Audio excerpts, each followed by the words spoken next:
Good morning, everyone, and welcome to Saturday Morning Comic Review. I'm your host, Dylan Wallace. Today, we got a great issue for you guys. It's going to be kind of a standard issue, if you will. A bunch of pulls that are going to be from this week, just a handful, or just really two backlog items that we'll get into. We'll go through the pulls for this week, the reviews, the pulls for next week as well.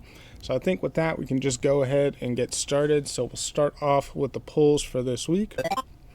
And of course, before we always do that, we like to check in and see where things are at as far as the top five. So, I look at League of Comic Geeks and just check the picks of the week thus far.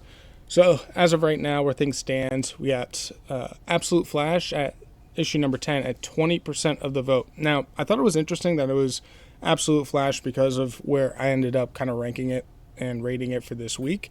But the fact that the percentage was so low was actually pretty telling. Usually when you have these lower percentages, it's kind of like, all right, whoever has the most votes is obviously going to win, but it's like, okay, what are the most books that are out there?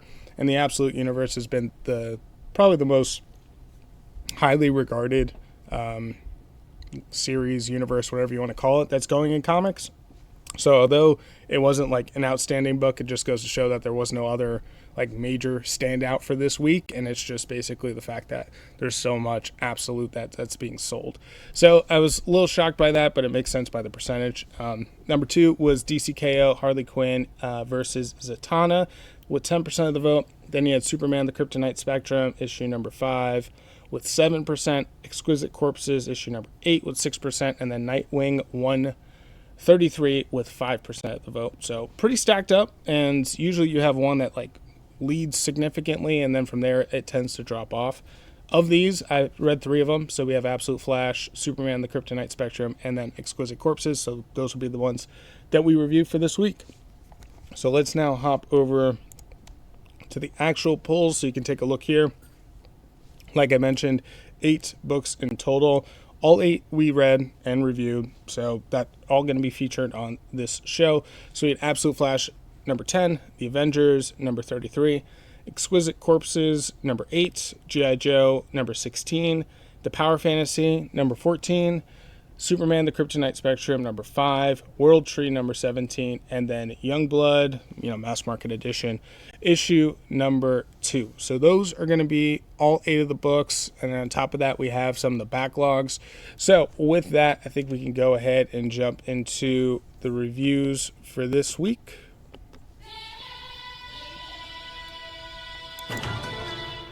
And so for the reviews, I'll just read off the order so that way you guys know what order they'll come up in case you want to jump around in the episode.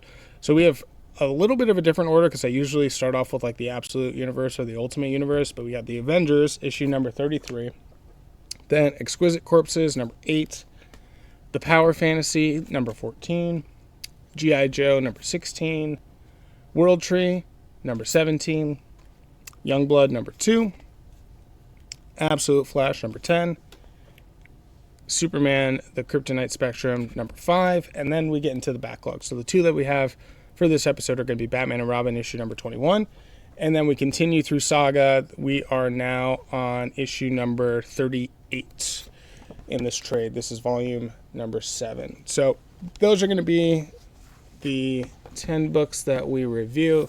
Start off with Avengers, number 33. Before I start off the review, just fair warning, I do spoil the heck out of all these books, so bear that in mind. If you don't want spoilers, it's just not going to be the show for you. But we'll catch you up on the story thus far, talk about the story itself. I'll show off some of the artwork for the video folks. I'll let you know what my review was in League and then show off the League score as well. And then lastly, is this a good one to jump into at this point in the story, and based on how much this issue summarizes everything that has happened thus far. So that's going to be the format.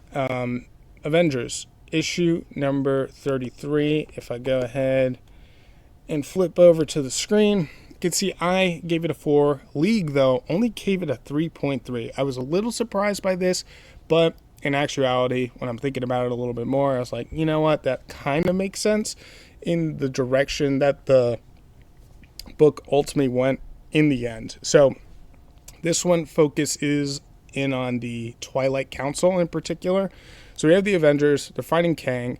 Kang was also revealed to be Merdin, who's the Avengers were actually going after in the first place. And Kang or Merdin, either way, is trying to go after this missing moment. And what we discovered is Kang was trying to, be conqueror of the universe, as he tends to, but he kept being thwarted by Merdin. And he basically came to the realization that he created Merdin for himself to be his own foil and to constantly defeat himself. So as to sharpen himself to be the best that he possibly could be. So they're one and the same. And with that, Merdin created his own Twilight Council. And they're all a whole bunch of, synthetic but superhero level heroes designed after the King Arthur realm. So you have like King Arthur, you have Lancelot, and so on and so forth for all the different knights, all for the Round Table. And so they were forsaken, if you will. Merdin had a bet with the Grandmaster. The Grandmaster won that bet and just flushed the Twilight Council and banished them to a different universe. When the Twilight Council did, they were like, okay, what do we do now? It's like, well, we should probably go to our origin and what we were designed for in the first place, and that's to be heroes. So they become heroes. They commandeer a ship. That ship basically ends up becoming the Impossible City. And you realize as you're going through this story that it leads to the point where they run into the Ashen Combine and they take it over to the Impossible City. And then they go and, of course, attack the Avengers, which was the very, very beginning of this entire series back in issue number 1.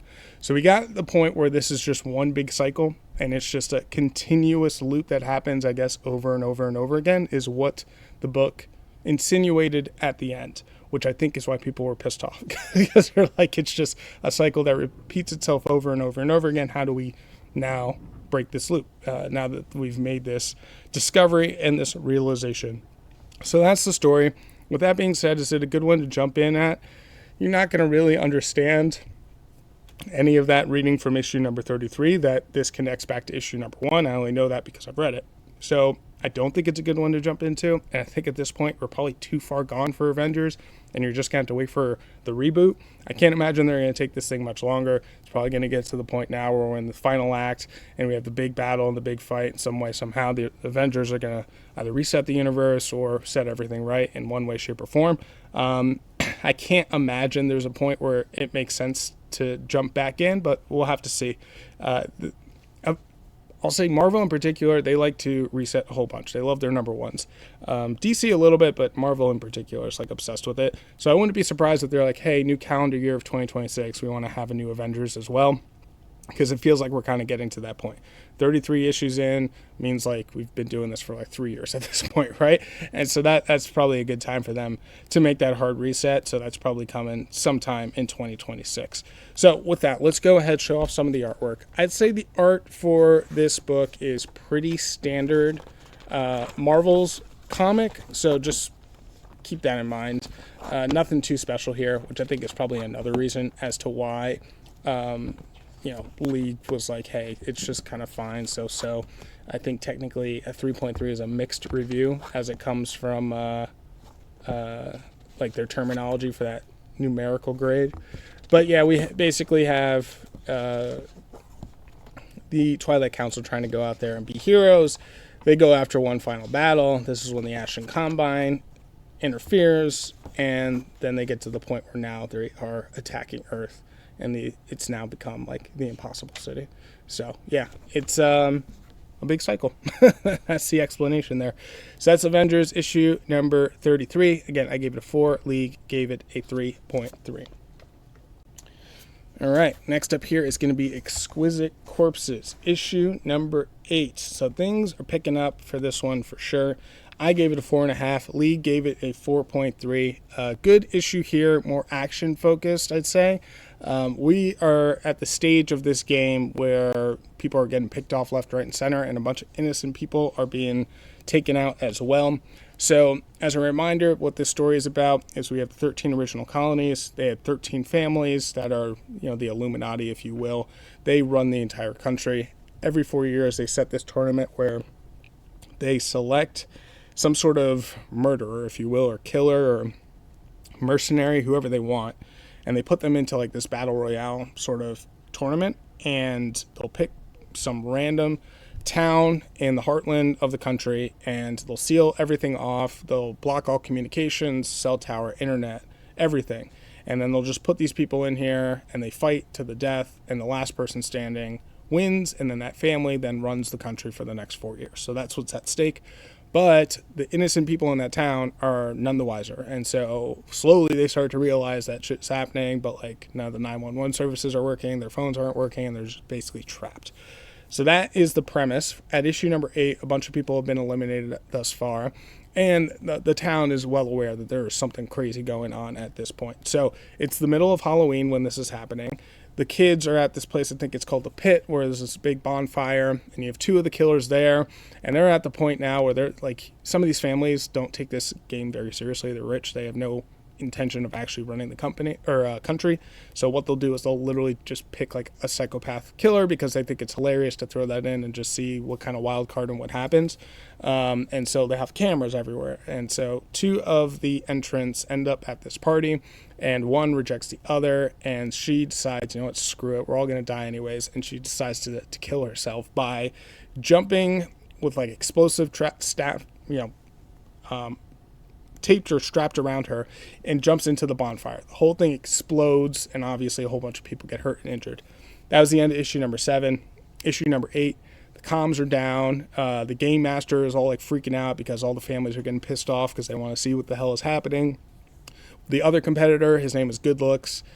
He was like all mauled on the left-hand side. He's got shrapnel and glass all on his side, and everyone's like, oh my God, like the hell happened to you? Like you're all screwed up. And that's when he loses it, and he picks up this axe. He starts killing a whole bunch of innocent people.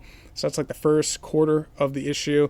And now like, shit is like truly hit the fan of like innocent people getting hurt. The other piece of this is in previous issue, you had, Fox Mask lady and this like soldier who was like introduced in the very first issue. They were fighting in the middle of this graveyard, and our quote unquote main characters of the EMT and the mother of like some of these kids that are out there, they were driving through the graveyard, and they got into a big accident by hitting one of the headstones, and we weren't sure who died, and it looks like it is the soldier who got hit. He's like wounded, he's on the ground, and the EMT goes up to him. And so, the soldier's talking about explaining everything that has happened here. So that's why it actually may be an okay one to jump into, but you really should just start from the beginning so you can see like how all of this stuff is unfolding. But it'll catch you up on the story that you have these families that all have hired someone. So he was the one that was hired, and the soldier makes the observation that the EMT was a soldier as well. And she's like, yeah, I was a medic, but I never saw combat. And so, he's like, yeah, well, it's all going to shit. I left you a gun, and, you can wear that mask and like participate, but either way, they're going to be killing a whole bunch of people. So go out in a blaze of glory, or you can just lie down and just die. And her whole thing is like, no, I don't know if I'm going to do that. But then she starts thinking to herself of like the reason that she joined the military in the first place. She had a chance to get out of this town, and she could have gone to college, decided to join the military because her dad did, like feels a sense of like duty and purpose. And she's like, you know what, screw it. I'm not going to just like try to win this tournament. I'm going to try to kill the 13 original like families or whatever. And I'm thinking in the back of my mind, it's like, lady, you ain't got no shot of getting out of this thing alive, let alone trying to go after these families wherever the hell they could be located. It's not really disclosed to us as the reader. So that's what she plans on doing. Gives an incredible speech. I mean, you're reading through it, you're getting pretty hyped up, but then you just kind of think realistically. It's like, I don't think that's how Tiny Ant's going to end this one, where she's actually going to be able to stop any of this from happening. But that's basically what she's going to do. And then the very last piece is you have the mother of the kids. She's trying to find them. She starts running off into the maze and then ends up in the bonfire place. And then that good looks guy who's using the axe and everything, he's there. And so she sees him and gets like terrified. But then the woman who strapped the dynamite to herself, jumped into the bonfire. She comes out of it, skin like completely melted, like 3rd-degree burns everywhere. And she's like all horrified and terrified. She grabs the axe and then smashes her head in. So now it's like innocent people are like fully caught up in all of this and doing things that they would never do, right? Just like she's a car salesman person, right? It's like, and now she's thrown into this and like forced to kill as well. So at the very, very end, like we now know that the soldier has died, and now officially the girl who had the dynamite, she's dead as well. Good looks, I think, ends up dying as well. So like slowly things are people are starting to bleed out. The one big person that's still in there is Lady Carolina is her name, and she's interesting because everyone else drafted someone, if you will. Lady Carolina is actually part of one of the rich families. So if you compare it to like the Hunger Games, it's as though they're like District 1, District 2, where people volunteer to be part of these games because it's like a huge honor versus, towards the end of the districts, you're basically just drafted in and you're almost expected to be fodder. So she's part of the family, and the family is like genuinely worried, but she's also, a billionaire trained assassin. So think of like Black Widow, if you will, is like kind of her role in all this. So we'll see how that kind of unfolds. It's cool. It's a crazy story. Let's go ahead and show off some of these artwork as well. Very gruesome. As I start flipping through it, you'll be able to see exactly what I'm talking about here. But we start off at the games, and then here's where you have the good-looking dude with the axe, and he just starts going crazy and just mauling a bunch of people. Then we get to the cemetery, where they're talking through everything, trying to see if she can take the gun and do whatever she can possibly can. And so they're having the conversation. The soldier's basically down and out. She says she's going to go after them. And then at the very end here, it's just the family as they're coming to this realization that, the games are kind of winding down here. So Lady Carolina, she's still in it. Pretty Boy, so he is still in it as well. That's what his name was. And then a couple other folks too. So Fox Mask Killer is who it was. That's who ended up killing the soldier. So yeah, it is coming down to the wire here. 1, 2, 3, 4, 5 people are still remaining in the quote-unquote tournament. So we'll see how all that goes. So yeah, that's Exquisite Corpses issue number 8. I gave it a 4.5. Lee gave it a 4.3. Then next up is the Power Fantasy issue number 14. So the big thing with this is almost like X-Men, but taken to like the nth degree. We have a bunch of these different superpowers. NTN was like kind of the craziest one, where he was just a brain that we came to the realization, but his whole thing was like a code of ethics, and all he was doing, we come to the realization, is he was like controlling everyone on Earth for the most part. He got to the point where he was neutralizing different superpowers from them being a possibility, so that way it could kind of keep the world in check, because these superpowers are like beyond what would happen in like the X-Men of like, oh yeah, someone has like laser vision, or other people can like read other people's minds. Now these are like people would just create pocket dimensions, and then suddenly the whole Earth is going to be destroyed, right? Like really, really crazy over the top type of abilities that people would have. So NTN eliminated that. He also, there's another atomic who had a child, and this was going to be the first atomic that was revealed to the world in like years, and he was about to turn 18, completely neutralized him by turning him into a vegetable. So now Heavy wanted to kill him. They had this whole pact and accord on the moon, and NTN revealed everything that he's been doing. Like he's been screwing with this character Monsumi's girlfriend's head to like keep her dating Monsumi, because if Monsumi gets pissed off, she'll like raise this kaiju out of the water and it'll like completely level an entire city. All this craziness. And so finally get the reveal that NTN was this big brain located under New York City, like underneath the entire city, is enormous, massive brain the size of multiple blocks. And we knew the location, but NTN was like, if you kill me, because you can, I'm just literally a brain, if you kill me, I have a failsafe where I am going to annihilate everyone in North America. And that's what he claims. And so Heavy just takes that chance. He's like, screw it, and just flings the brain into space. So killing it, dead. And so NTN, as like a final message, was like, you know what? I was going to set it off, but I thought the most ethical thing was to not actually set it off. So gambled all those lives of millions upon millions of people, but he ended up not going through with it. So he is gone and eliminated. So this is the first issue where now we have to deal with the aftermath of everything else that happened in the first 13 issues. So it's kind of a good place to jump in, but at the same time, you really have zero idea what's happening. So really, I don't recommend it. You should just probably buy this in trades and kind of go from there. would be my recommendation. And so with this next arc, we only have 5-ish atomics that are remaining. And the next big, most powerful one next to Valentina. Now, Valentina is basically like Superman, if you will. So she's like good and fine. No concern there. But next to her is Eliza. And Eliza is like worships the devil type deal and has created a whole bunch of chaos. But she's been speaking to God to try to be right with herself. And so she is the most powerful being that's like a chaotic entity. And when she was speaking to God, she wasn't actually speaking to God. She was speaking to NTN. And NTN was actually responding back as though he was God. So now Eliza is saying her prayers and speaking to God, and God's not speaking back. And so that's obviously a colossal issue. And so everyone else is like scrambling, trying to figure out like, what do we do to prevent Eliza now from going over the edge and then destroying the planet, because she goes crazy because she comes to the realization that there is no God, that NTM was playing God, and like that she's never going to reconcile for all the horrible things that she's done.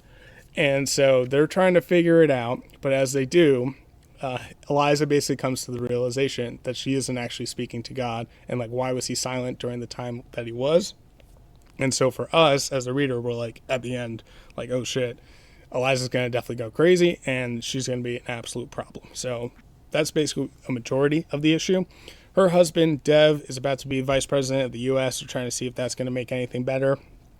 And then one other thing, Mansumi, she was told that, like, hey, NTN's been messing with your girlfriend's brain this whole time. And Mansumi finally has the maturity and it's just like, you know what, we need to break up. Apparently NTN's been screwing with your head. You feel fine now, but you do get to points where you want to leave and, like, you're dealing with it. And NTN just, like, makes it a lot easier. And it's like, we can just go our separate ways. And she ends up being fine, which is good. So, yeah, that is the issue. Eliza is going to be something to deal with for sure. Feels like a setup issue. We'll see where it goes. I've been enjoying it, but we are at a stage now where the story is like very confusing and a lot of detail would be missed if you just hop in. So you really just want to start at the beginning. I think the last final thing is Heavy was dating this reporter. She decided to tell her whole story, so now the world knows about what all happened and what the Atomics have been up to as well. And this here is where she's releasing all that information. But you have Eliza saying these prayers and then flipping out that the prayers weren't answered and now suddenly they are. And it's like, oh my gosh, like what the hell is going to happen when, she truly just like loses it. And, it's going to come to that. So I'm excited to when it does. So that's the Power Fantasy issue number 14. I gave it a 4.5. League, they gave it a 4.5 as well. Nailed it. I know. Thank you. Moving on. And I would have given it the comic of the week, except I decided that G.I. Joe issue number 16 was the comic of the week for me. I gave it a 4.5. League gave it a 4.4. I loved this issue. Very, very action focused, right? So we got Cobra Commander, then we got Duke. They were working together. They're both captured by the Dreadnoughts, which are kind of a faction within the Cobras. And they're in the middle of the desert, but the Joes are coming to rescue Duke. They basically figure, hey, something's up. Duke's been gone for quite a while. And so they are just ignoring their colonel's command and going out to save them. But before they do that, the Dreadnoughts are like trying to burn Cobra Commander alive. But they give Duke a shot to, like, if you can fight us, even though he's like completely beaten to a pulp, like can barely stand, if you can fight us and beat us, then you can then go ahead and interrogate Cobra Commander.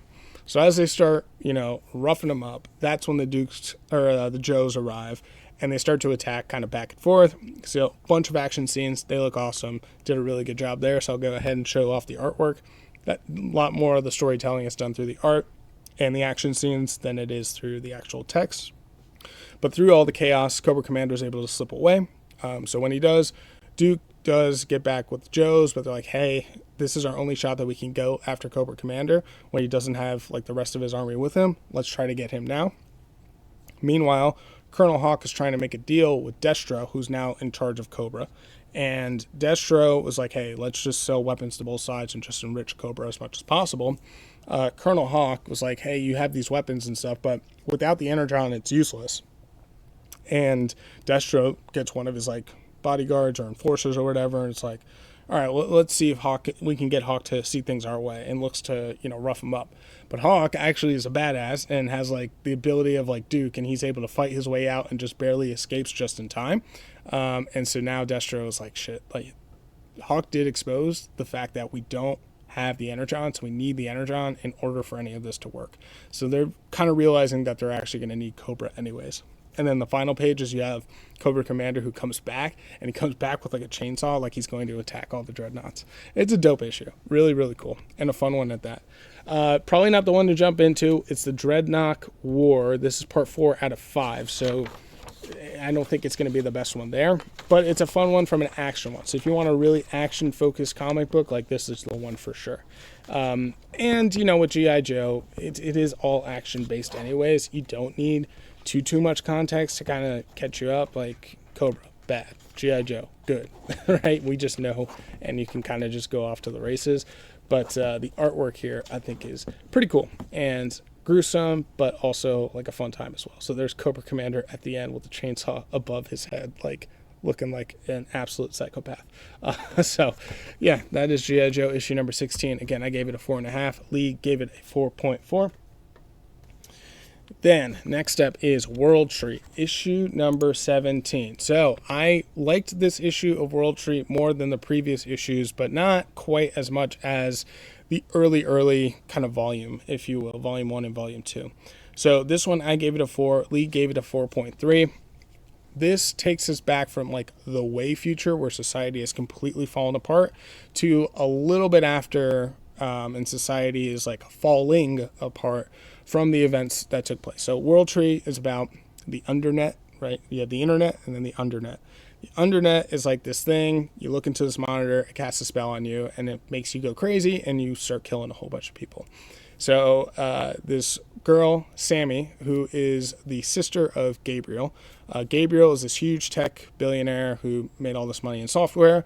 He was the one that discovered it along with his friends, and they would look at it, they would go crazy, and then you'd have to, it's like, think of like a Dementor for Harry Potter. You have to eat a bunch of like chocolate and listen to music and like in order to feel good again. But Sammy looked at it for way too long, and she fell under the spell. And then now she's like a zealot basically for the undernet. And then for years they were trying to track her down. They thought they sealed it away.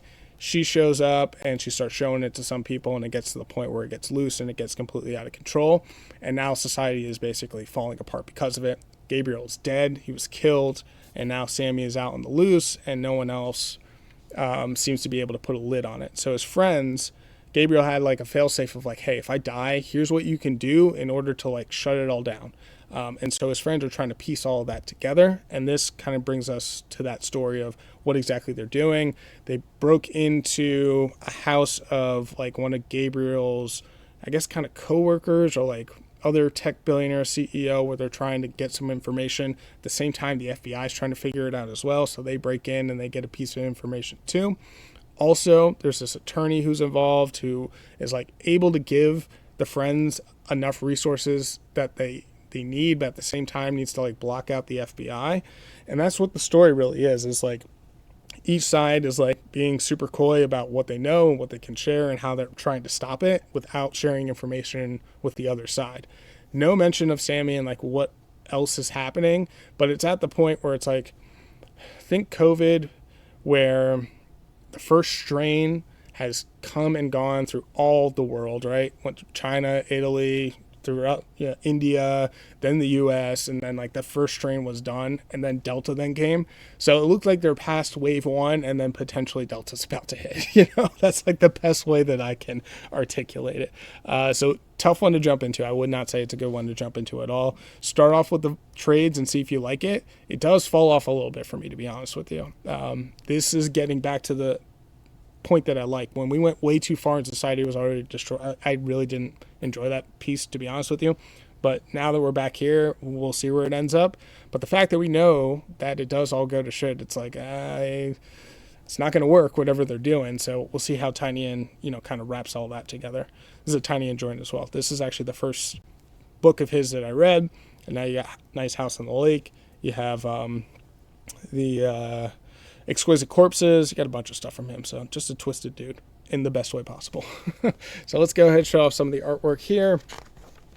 Artwork is fine. It's like, it's serviceable, but it's more about the dialogue that you have between these folks. It's always kind of been like that. The Deviant reminds me of that too. That's another Tiny and Joint where you had this holiday murderer as well. And so it's, more of a realistic style, but kind of like a standard comic in that way. So bear that in mind too. Panels are fairly simplistic, more of like scenes of dialogue rather than action. There's minimal in this one at all. So yeah, that is World Tree issue number 17. Again, I gave it a 4. Lee gave it a 4.3. Then we go from that, then we go to Youngblood, issue number 2. So Rob Liefeld joint, right? I talked a lot about this a couple issues ago. It's like I felt like I needed to grab this just to have a better sense of like comic book history. And now that I've read it, folks, I honestly don't think I need to continue from this point anymore. I get why people don't like this. It's not good. It's not a good book. A bunch of exposition about characters you've never heard of and you have no interest about, and it feels like you're thrown into the middle of a plot, which is intentional. Some special forces team going after some sort of supervillain, but you're looking at these characters and it's like, who are these no-name people I've never heard of? And why would I be invested? And all this stuff is happening, but I don't understand the lore. I don't understand the context. Who's on whose side? You're having like these big reveals. It feels like I'm coming in on season 4, the season finale of it. Like, what? I get that it's like trying to be like, oh, how epic is that? Like, so cool, all this stuff is happening and now you're being added into the universe at this point in time, but it does not work. It does not work at all. And the drawing of these characters, fairly simplistic from like, I'll flip through it. It's just, pose, nice body, nice abs, nice ass, right? But other than that, there's no substance here. There really is not. And so I completely understand the criticism of this style of book because I'm like, I don't get what I'm reading and I'm not really compelled to move forward. So with that also being said, yeah, no thanks. It's a yeah, no thanks for me. I'm going to drop it at this point. So I think I'll probably end up getting issue number 3 as like the final one, but it's like I read it. I understand the criticism. I'm on the criticism board. I really felt like, though, as someone who's trying to podcast about comics, you should really have some of these like tent poles of like, here are really good examples, but then also here are really poor examples too. And it's like, well, I should have the context as to why. And I read it, and now I know why. So let's go ahead and show off the artwork. I mean, you got all these characters. It's like, I don't even know their names and what they're about, and I don't care. I don't care. I know the villain's name is Xerxes. Seems like maybe he was a good guy at one point, but now he's a bad guy. But I'm not interested really to know anymore. And so, the action, it's fine. It's decent, but again, right, it's just very curvy and 2% body fat people fighting each other for the sake of fighting each other, and then new characters constantly being introduced. I don't know what their backstory is all about. So, I don't know. I don't know what to tell you. You can skip all of this. I understand the criticism, and it just kind of is what it is. I guess the most positive thing that I hear about Liefeld is how he changed the paneling so that the paneling is things like Miles Morales, where it's overlapping and objects that are like kind of popping out and looking more 4-dimensional in that aspect, or 3-dimensional, I should say. No, like 4D, yeah, like literally popping out of the page. So I said that correctly. So props to him on that, rather than it's the panel, it's whatever's happening in the panel. We're not doing anything else. We're having the gutters and the rails and everything like that. But he was the one that really pushed that envelope there. So credit to him on that. But other than that, folks, I really don't see it beyond it. There's a big reason as to why we have a whole bunch of like big, hulking, muscular, curvy characters in the first place too. And that's all over this book also. So yeah, it's Youngblood issue number 2. I gave it a 3. Lee gave it a 3.6. Then we go to what League picked as the comic of the week. So, Absolute Flash, issue number 10. I gave it a 4. League only gave it a 4.1, and it ends up being comic of the week, even though I've mentioned higher scores here. So again, it really is like that saturation of how many people are out there that are reading this. Folks aren't like me where they're picking up a whole bunch of books. They may pick like 3 books a week, if that. And so Absolute Universe is what's crushing it, and so it makes sense that that's in most readers' hands, and that's what they end up voting for. So this book here, I wasn't super impressed, but it is kind of like an action-y book. So we got Wally, who's the Flash, right? They are back at kind of the laboratory where the accident happened and he became the Flash in the first place. There's this rogue group that was working for Dr. Thawne, who's in charge of the lab, and we think that she's a good person. Turns out she's not. The project that they're working on is for evil. She's continuing her grandfather's work, and that rogue squadron that was working for her, they turned, and now they're helping out Wally in whatever way that they can. But Wally just, they're confronted by magma again, and Wally's like, I don't know if I can absorb his power. I just did that recently. I'm not fully up to charge. And they're like, hey, we'll handle it. You go ahead and get into the lab. So Flash heads into the lab, and then from there, he starts seeing a bunch of memories from years before where he's with his buddy, Barry. And Barry worked for the lab and will, like, show Wally around and stuff like that. And so, but they're almost like echoes that of heard memories walking through the halls. And so Wally kind of follows them, and he gets to the point where it's like at the center where they're working on this big old chamber in this big, like, kind of crazy scientific looking thing. And so out of that comes another magma looking type monster. And like, whoa, that's weird. Magma's already out fighting there. But this looks like it's the origin, and it's actually Dr. Thawne's grandfather who's fighting. And he swipes at Wally, and Wally, like, is knocked out. And when he wakes up, he's now in, like, the Flash zone. And there's Barry almost in a holographic, like, form, welcoming Wally to, like, the Flash zone. So that's going to be the next issue. So I'm not sure what all that's going to be about. Very science fiction-y, very weird, but, good on the art for sure. The story is, like, maybe a little lacking. So that's why I gave it a 4. Flipping through, take a look here. Here's where magma attacks, and Wally heads into that facility, and here's where you can kind of see those memories, and he's just basically following them. And as he does, you got that fight that's continuing outside. Here is where this magma thing comes out of, like, the center on this big energy thing that they're working on. That's where it's Dr. Thawne's, like, grandfather. And then here is where he's pulled into, like, the Flash world. So I was saying Flash zone, Flash world at the end here. So yeah, it's Absolute Flash issue number 10. I gave it a 4. Lee gave it a 4.1. I don't think it's a good one to jump into either at this point. It's, like, kind of tough. So it's weird. I don't have, like, any books this week that are good ones to jump into, but it just kind of is what it is, folks. So next we have Kryptonite, or Superman, Kryptonite Spectrum issue number 5. This is the conclusion to this one. It's a DC Black Label.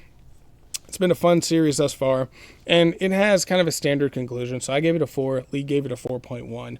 We have Superman, and we have all these different Kryptonite that were out in space. They all have, like, different negative side effects that happen to Superman, and Superman's whole thing was like, well, I should figure out what these side effects could potentially be, so that way if Lex gets his hands on it, we know what we're coming up against. So he, along with Batman, test out a bunch of these different colors. Some of them make them big, some of them make them small, others make him perceive time and out of order, and other, like, brings him into, like, the 5th dimension where things just don't make sense at all. And it got to the point where Lex was also able to collect samples of all these, fuse them all together, and he creates Kryptonite Man. So now issue number 5, Kryptonite Man is fighting Superman, and it's not looking good. So a majority of the issue, Superman is just getting his ass kicked by this Kryptonite Man, and Lex has a whole bunch of AGI robots that are fighting as well. Batman tries to help as much as he can. He has some robots that help kind of neutralize that. But in the end, Superman is in bad, dire straits, basically. And it gets to the point where he calls to Cal, which is, like, his 5th dimension buddy that he met in the previous issue. And he comes in and helps out, and does, like, some crazy 5th dimension stuff where he just writes Kryptonite Man as dead, basically. So that stops him, and Metropolis is now saved for the most part. But the problem is that Superman is now sick. So by taking in all this poison of the different types of kryptonite that are in his bloodstream, he's having, like, a really, really bad reaction. And the way that Batman explains it is like, well, because he's from, a red sun, the way that this disease is affecting him is like super deadly. But if you were a kid, it'd actually be fine. So think of like when you get the chicken pox. If you get them as a kid, you're actually fine. And like the younger you get them, it's better. Whereas you get chicken pox as the adult, it's like it'll knock you the F out. That's what we're dealing with here.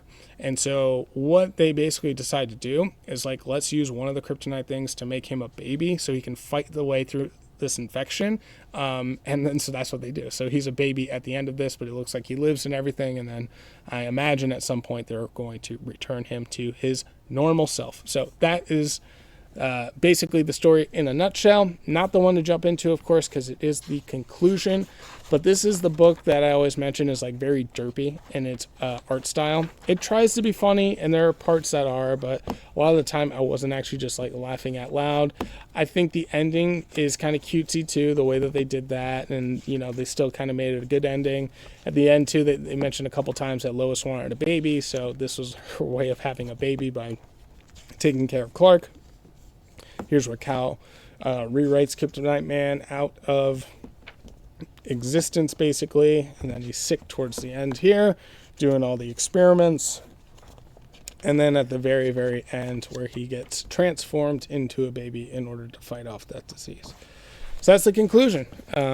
Cool book, interesting. I'd say definitely worth a recommendation to check it out. Art style is derpy, so keep that in mind, but the writing is really good. It's like a sophisticated way of writing Superman, and then the juxtaposition of that against the art style does make it like kind of like a funnier, like look at the contrast in how it's being done, and a lot of the stories throughout it are kind of interesting. So an oddball one for sure, but nonetheless really good.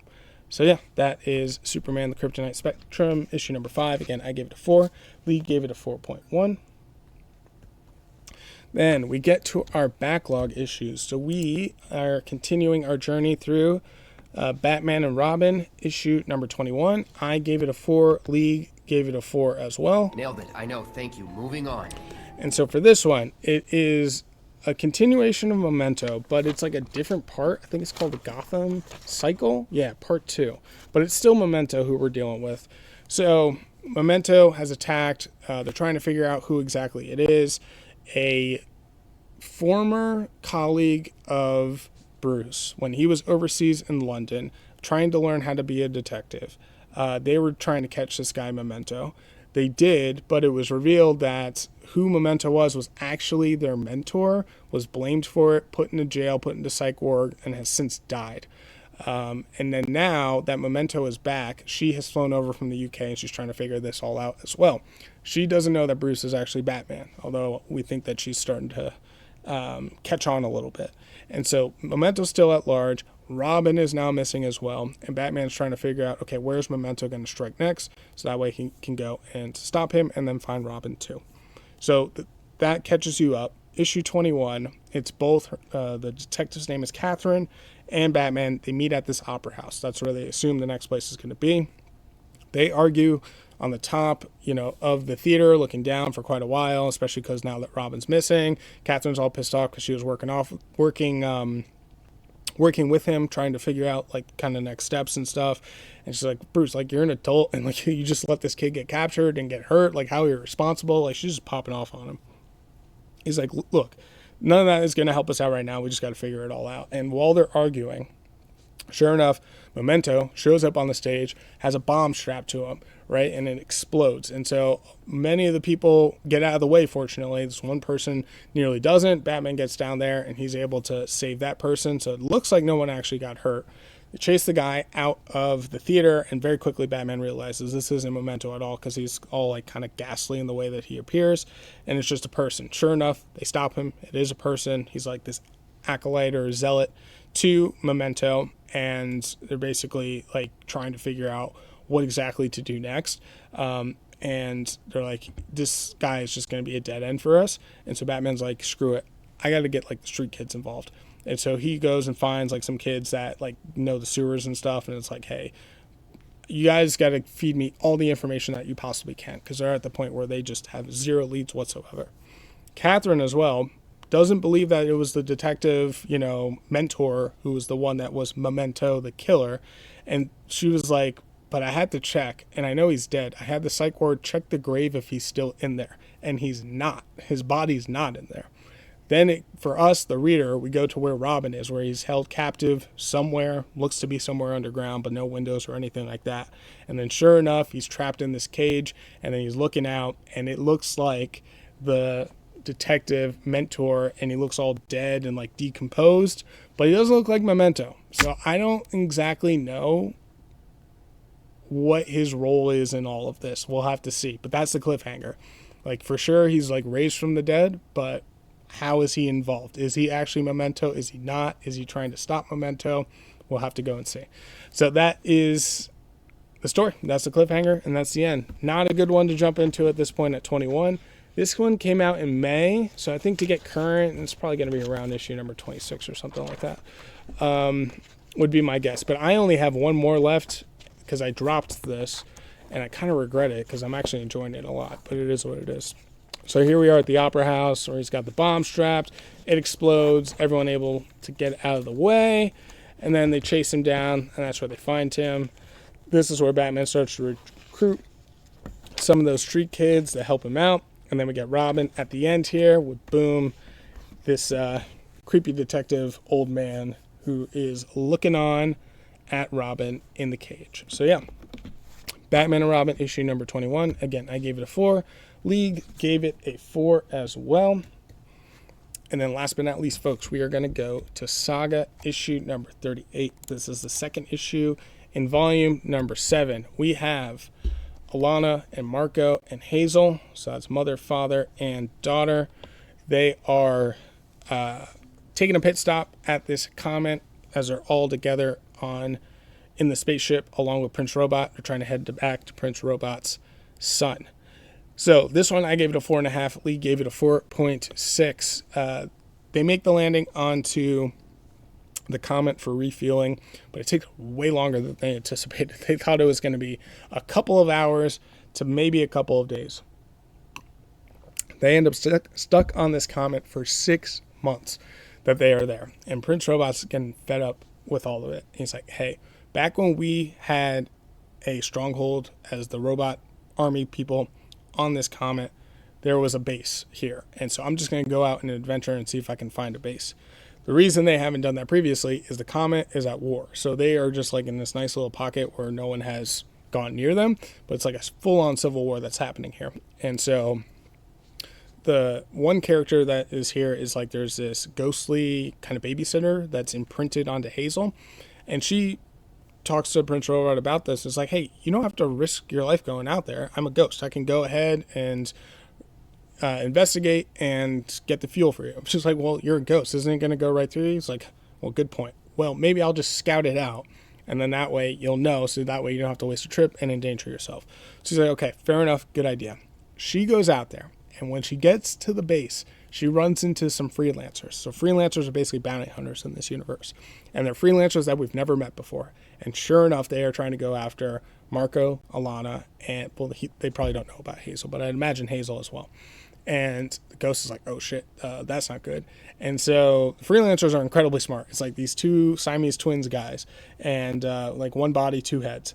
And they're like, this ghost, like, you're not from this comet. How the hell did you get here? And she's like trying to lie about it, but she's not doing a good job.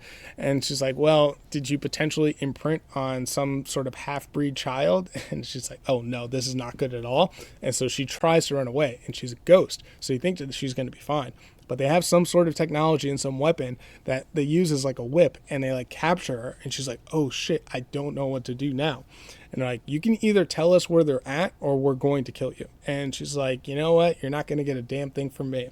And then sure enough, they kill her, stab her directly in the heart, if you will, of a ghost, and kill her. She's dead.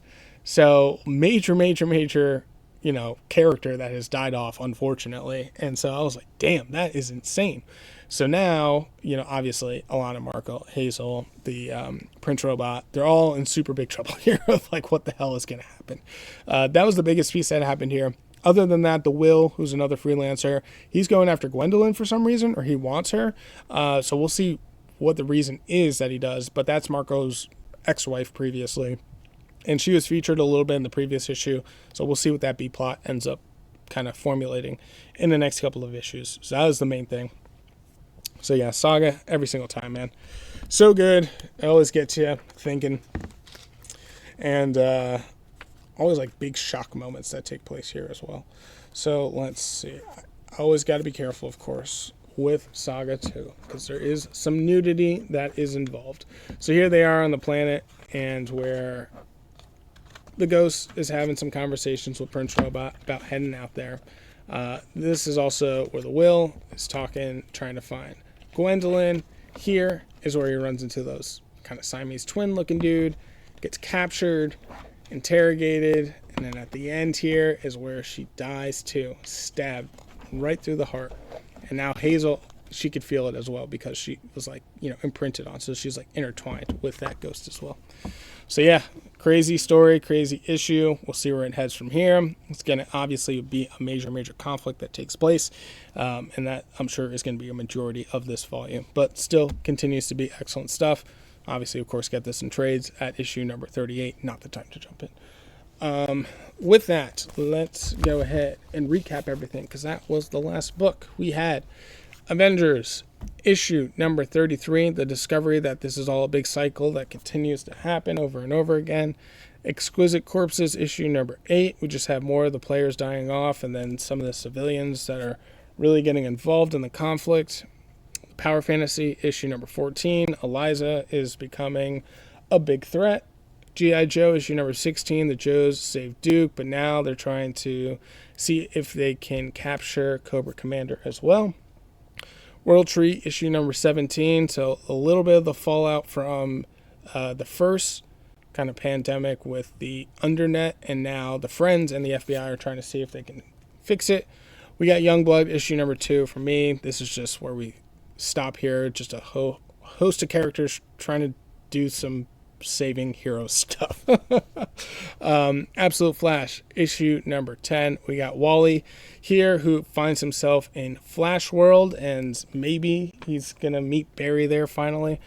Superman, the Kryptonite Spectrum issue number 5. They got the conclusion here. Kryptonite Man is destroyed, Lex taken to jail, and then Superman turned into a baby to fight off an infection. Batman and Robin issue number 21. We know where Robin is now, but it looks like Catherine's mentor is somehow still alive. And then Saga issue number 38. Hazel's babysitter is now dead, and you have freelancers on the comet trying to get after them. So those are the books, folks, for this issue. Hope you enjoyed it. With that, let's get to the polls for next week. And we are locked and loaded with 11, I want to say. Yes, 11 books in total for next week, which would technically be Christmas Eve. I thought for some reason it was a lot less, but no, that's the week after that, where it's only like 3 or 4. But that's fine. We have Absolute Martian Manhunter issue number 7, Absolute Superman issue number 14, Absolute Wonder Woman issue number 15. So 3 absolutes. That's going to be a big week just for that alone. Then Final Boss issue number 2, Hornsby and Halo number 13, Justice League Unlimited number 14, Red Book number 3, The Rockefellers number 11, Skinbreaker number 4, Void Rivals number 25, and then Voyeur issue number 3. So those will be the 11 books. The absolutes are going to be awesome for sure, and we'll see how the other ones end up being. So yeah, I think with that, we'll go ahead and wrap things up. Bit of housekeeping as far as the next couple of weeks. Here's my tentative plan right now.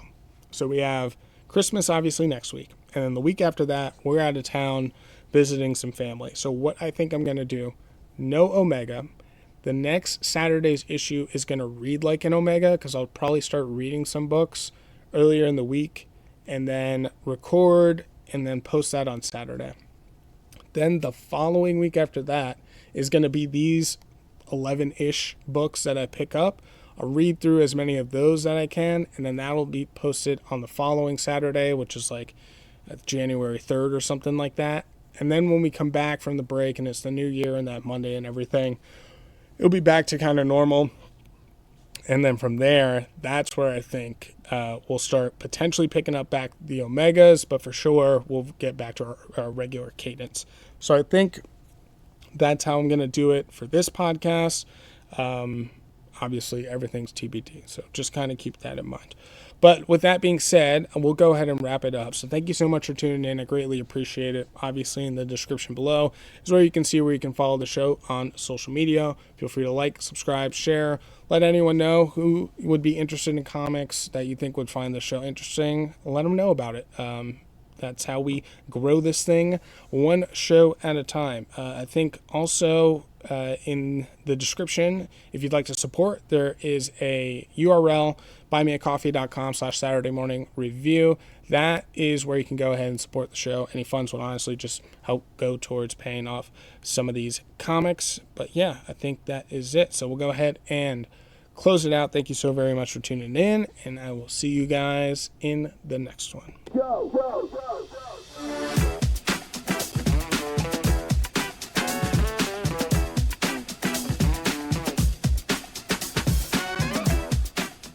This has been a DMW production. Thanks for stopping by.